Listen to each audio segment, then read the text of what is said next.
ನಮಸ್ಕಾರ. ನಾನು ಶಿವಾನಂದ ಹೊಳೆಪ್ಪನವರಂತ. ನಾನು ಒಂದು ಕಾದಂಬರಿ ಬರೆದಿದ್ದೇನೆ, ಕೇಳು ಜನ್ಮೇಜಯ ಅಂತ. ಅದು ಮಹಾಭಾರತದ ಮುಗಿದ ಅಧ್ಯಾಯಗಳ ಒಂದು ಕಥಾ ಸಂದರ್ಭವಿದೆ. ಅದರಲ್ಲಿ 28 ಅಧ್ಯಾಯಗಳು ಬರ್ತವೆ. ನಾನು ತಮ್ಮ ಮುಂದೆ ಒಂದೊಂದು ಅಧ್ಯಾಯವನ್ನು ಸವಿಸ್ತಾರವಾಗಿ ಹೇಳ್ತಾ ಹೋಗ್ತೇನೆ. ಮೊದಲನೇ ಅಧ್ಯಾಯ ಭಲೆ ಬೆಸ್ತರೊಳ ಮಗನೇ ಅಂತ ಒಂದು ಅಧ್ಯಾಯ. ಅದರಲ್ಲಿ ವ್ಯಾಸ ಮಹರ್ಷಿಗಳಿಗೆ ಆಹ್ವಾನವಿದೆ.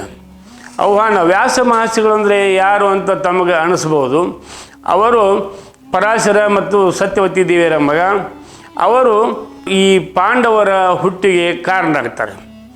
ಧೃತರಾಷ್ಟ್ರ, ಪಾಂಡುರಾಜ, ವಿದುರ ಇವರಿಗೆ ಅವರು ತಂದೆ. ಇವರಿಗೆ ಧೃತರಾಷ್ಟ್ರ, ವಿದುರಿಗೆ ಕೌರವರು, ಪಾಂಡವರು ಅಂತ ಒಂದು ಸಂತತಿ ಬೆಳೆದು ಬಂದಂಥದ್ದು. ಅದೆಲ್ಲ ಕುರುಕ್ಷೇತ್ರ ಯುದ್ಧದಲ್ಲಿ ಮುಗಿದ ಹೋದ ಕತೆ. ಅವರು ಯಾರು ಇಲ್ಲ. ಈಗ ಇರುವವನು ಒಬ್ಬನೇ ಜನ್ಮೇಜಯ ಅಂತ. ಜನ್ಮೇಜಯ ಅಂತಂದರೆ ಯಾರು ಅಂತಂದರೆ ಅವ ಅರ್ಜುನನ ಮರಿಮೊಮ್ಮಗ, ಅಭಿಮನ್ಯುವಿನ ಮೊಮ್ಮಗ, ಆಮೇಲೆ ಪರೀಕ್ಷಿತ ರಾಜನ ಮಗ. ಹೀಗೆ ಅವನು ಈ ಒಂದು ಸಂತತಿಯಲ್ಲಿ ಒಂದು ವಂಶಾವಳಿಯಲ್ಲಿ ಒಂದು ಮರಿಮೊಮ್ಮಗನ ಸ್ಥಾನದಲ್ಲಿ ಇಲ್ಲಿ ನಿಲ್ತಾನ. ಅವನ ಒಂದು ಯಜ್ಞದ ಕಥೆಯೇ ಈ ಕಾದಂಬರಿಯ ಕಥಾವಸ್ತು ಆಗಿದೆ. ವ್ಯಾಸರು ಕರೆಯದೆ ಬರುವವರಲ್ಲ, ಹೇಳದೆ ಕೇಳದೆ ಹೇಳುವವರಲ್ಲ ಅಂಥ ಸ್ವಭಾವದವರು. ಅದಕ್ಕಾಗಿ ನಾವು ಅವ್ರನ್ನ ಈ ಯಜ್ಞಕ್ಕೆ ನಾವು ಅವ್ರನ್ನ ಕರ್ಕೊಂಬರಾಕತ್ತೀನಿ. ಅವರು ಬರ್ತಾರೆ. ಈಗ ಯಜ್ಞ ನಡೆದದ. ಜನ್ಮೇಜಯ ಯಜ್ಞ ಮಾಡಕತ್ತಾನ.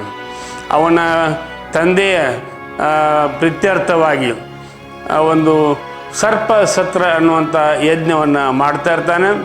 ಆ ಒಂದು ದೊಡ್ಡ ವೇದಿಕೆ ಯಜ್ಞಕುಂಡವನ್ನು ತಯಾರು ಮಾಡಿ ಅವನ ವೈರಿಗಳಾದ ನಾಗಜನರನ್ನು ಆಹುತಿ ಕೊಡುವಂಥ ಕೆಲಸವನ್ನು ಮಾಡ್ತಾನೆ.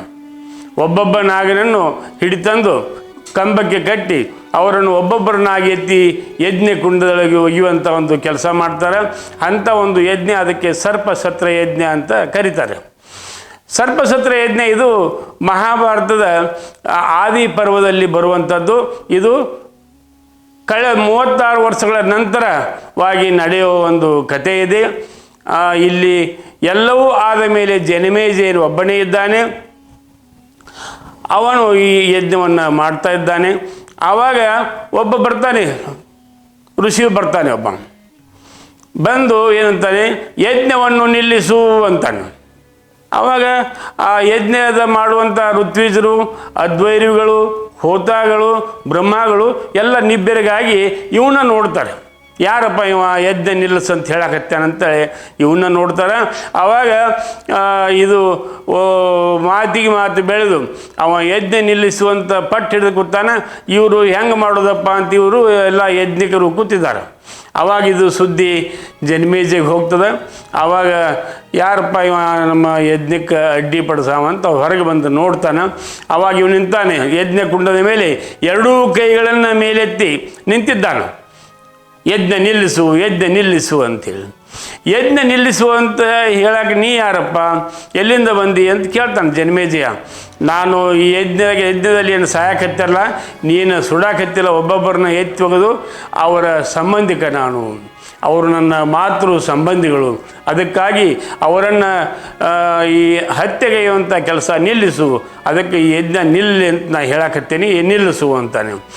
ಇಲ್ಲ, ಯಜ್ಞ ನಿಲ್ಲಿಸೋಕ್ಕಾಗೋದಿಲ್ಲ. ಇದು ನಮ್ಮ ತಂದೆಯವರ ಪ್ರೀತ್ಯಾರ್ಥವಾಗಿ ನಾನು ಮಾಡಕತ್ತೀನಿ. ಅದಕ್ಕೆ ಈ ಯಜ್ಞವನ್ನು ನಾನು ನಿಲ್ಲಿಸೋದಿಲ್ಲ. ಇದು ನಡೆಯುವ ಯಜ್ಞ ಅಂತ ಹೇಳ್ತಾನೆ ಅವ.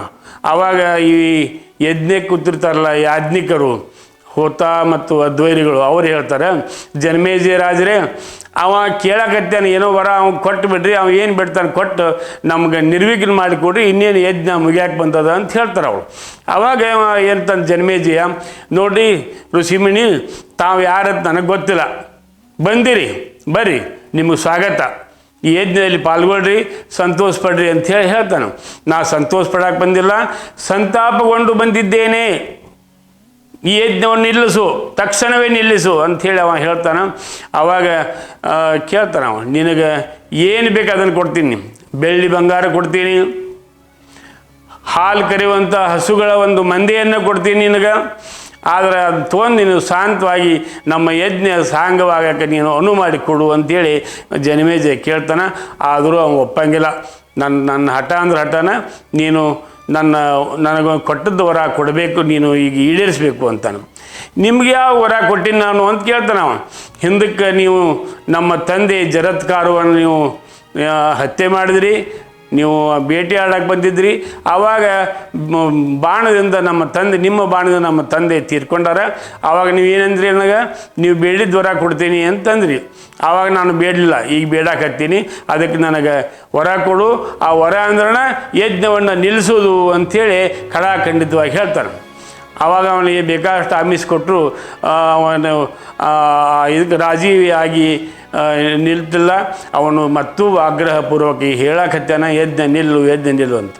ಆವಾಗ ಒಂದು ಶಬ್ದ ಬರ್ತದೆ, ಲಭತಾಂ ಬ್ರಾಹ್ಮಣೋ ವರಂ ಅಂತ. ಲಭತಾಂ ಬ್ರಾಹ್ಮಣೋ ವರಂ ಅಂದರೆ ಈ ಬ್ರಾಹ್ಮಣ ಕೇಳಿದ ವರ ಅವ ಸಿಗಲಿ ಅಂತೇಳಿ ಹೇಳ್ಕೊಂತ ವ್ಯಾಸ ಋಷಿಗಳು ಅಲ್ಲಿಗೆ ಬರ್ತಾರೆ, ಯಜ್ಞಶಾಲೆಗೆ ಬರ್ತಾರೆ. ಆವಾಗ ಅವ ಹೇಳ್ತಾನೆ, ಪೂಜ್ಯರೇ, ನಾ ಯಜ್ಞ ನಿಲ್ಸೋಕ್ಕಾಗೋದಿಲ್ಲ, ನಮ್ಮ ತಂದೆಯವರ ಪ್ರೀತ್ಯರ್ಥ ಅದಕ್ಕೆ ಮಾಡಕತ್ತೀನಿ ಅಂತ ವ್ಯಾಸರಿಗೆ ಹೇಳ್ತಾನೆ. ಯಾರ ಪ್ರೀತ್ಯರ್ಥ ಏನೂ ಇಲ್ಲ, ಯಜ್ಞವನ್ನು ನಿಲ್ಲಿಸಿಬಿಡು. ಇಲ್ಲ, ನಮ್ಮ ತಂದೆಯ ಸಾವಿನ ಬೆಲೆಯನ್ನು ನಾನು ಈಗ ತೀರಿಸ್ಕೊತಾ ಇದ್ದೀನಿ ಅಂತ. ಆವಾಗ ಯಾರ ಸಾವಿಗೆ ಯಾರ ಬೆಲೆಯಪ್ಪ? ಎಲ್ಲರ ಸಾವಿಗೆ ಬೆಲೆ ಇದ್ದದ್ದೈತಿ. ಅದನ್ನು ತೆರುವವ್ರು ಯಾರು? ನಾವಿಲ್ಲಿರೋರ ಬೆಲೆ ತೆರುವವರು. ಅದಕ್ಕಾಗಿ ಸಾಕಿನ ಈ ಮಾರಣ ಹೋಮ ಸಾಕು. ಎಷ್ಟು ಜನ ನೀನು ಅವ್ರನ್ನ ಯಜ್ಞ ಕುಂಡಕ್ಕೆ ಆಹುತಿ ಕೊಟ್ಟು ಅಷ್ಟು ಸಾಕು. ಇನ್ನು ಮುಂದೆ ನಿಲ್ಲಿಸಿ ಆ ಏನು ಋಷಿ ಅದಾನಲ್ಲ ಅವಾಗ ಅದನ್ನು ಅವನ ಅಭಯ ಕೊಟ್ಟು ಅವನ್ನ ಇಲ್ಲಿಂದ ಸಾಗಿ ಹಾಕು ಅಂತ ಹೇಳಿ ವ್ಯಾಸರು ಹೇಳ್ತಾರೆ. ಆವಾಗ ಮಹಾರಾಜ ಒಲ್ಲದ ಮನಸ್ಸಿಂದ ಆ ಯಜ್ಞ ನಿಲ್ಲಿಸಲಿಕ್ಕೆ ಒಪ್ತಾನೆ. ಆವಾಗ ವ್ಯಾಸರು ಆಸೀನರಾಗಿ ಸಿಂಹಾಸನ ಮೇಲೆ ಕೂತ್ಕೊಂಡು ಹೇಳ್ತಾರೆ, ಅಪ್ಪ, ಯಾರನ್ನ ಎನ್ನೋಸಿ ಏನು ಮಾಡೋದೈತಿ, ಯಾರನ್ನ ಕೊಂದ ಏನು ಮಾಡೋದೈತಿ? ಅದಕ್ಕೆ ಬೆಂಕಿಯಿಂದ ಬೆಂಕಿ ಆರೋದಿಲ್ಲ, ಕೆಸರಿನಿಂದ ಕೆಸರು ತೊಳೆಯೋದಿಲ್ಲ. ಅದಕ್ಕಾಗಿ ಸಾಕು, ಇನ್ನು ಹೊಂದಾಣಿಕೆ ಮಾಡ್ಕೊಂಡು ಹೋಗ್ರಿ ಅಂತ ಹೇಳ್ತಾ ಒಂದು ಉದಾಹರಣೆ ಕೊಡ್ತಾರೆ ಅವರು. ನೀ ಎಲ್ಲ ಇಷ್ಟು ಜನರನ್ನು ಉಸಿರು ಹಾಕಿಸಿ ಈಗ, ಅದಕ್ಕಾಗಿ ಈ ಕಂಬಾರ ಅಂತಿದಿ ನಿರ್ಜೀವ ಚೀಲ, ಅದು ಉಸಿರು ಹಾಕಿದರೆ ಏನು ಕಬ್ಬಿನ ಕರೆಗೆ ಹೋಗ್ತದೆ. ಇದು ಸಜೀವ ಚೀಲಗಳದಾವೆ, ಉಸಿರಿರುವಂಥ ಚೀಲಗಳದಾವೆ. ಇವು ಉಸಿರು ಹಾಕಿದ್ರೆ ಏನಾಗಬಾರ್ದು, ಎಲ್ಲ ಒಂದು ಸರ್ವನಾಶಕ್ಕೆ ಕಾರಣ ಆಕತಿ, ಸಾಕಿಬಿಡು ಅಂತ ಹೇಳಿ ಆ ಯಜ್ಞವನ್ನು ಅವರು ಮುಗಿಸ್ತಾರೆ ಅನ್ನುವಲ್ಲಿಗೆ ಈ ಒಂದು ಅಧ್ಯಾಯನ ಮುಗಿಸ್ತೀನಿ. ನಮಸ್ಕಾರ. ರನ್ ಟಿವಿ ನ್ಯೂಸ್ ವಿಡಿಯೋಸ್ ನೋಡಲು ಸಬ್ಸ್ಕ್ರೈಬ್ ಮಾಡಿ, ಬೆಲ್ ಐಕಾನ್ ಪ್ರೆಸ್ ಮಾಡಿ.